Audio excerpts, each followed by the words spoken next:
Permasalahan Lisa Mariana dengan mantan Gubernur Jawa Barat Ridwan Kamil masih terus memanas.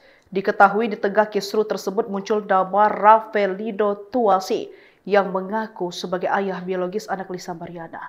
Tak main-main, pihak Raffelino mengaku akan melakukan intervensi hukum dalam gugatan yang dilayangkan Lisa terhadap Ridwan Kamil. Menanggapi hal tersebut, kuasa hukum Lisa John Boy Nababan menyebut tindakan itu hal yang sah dilakukan. Namun John menganggap Raffelino hanya sebagai penumpang gelap di dalam kasus ini.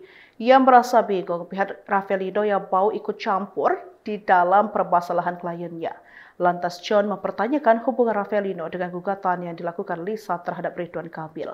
Pihaknya kini tak menjadikan hal tersebut sebagai sebuah masalah. Sebelumnya, kuasa hukum Raffelino turut hadir dalam persidangan gugatan Lisa soal anak. Sang kuasa hukum Fikri Wijaya mengatakan pihaknya akan melakukan intervensi hukum dalam gugatan yang dilayangkan Lisa tersebut.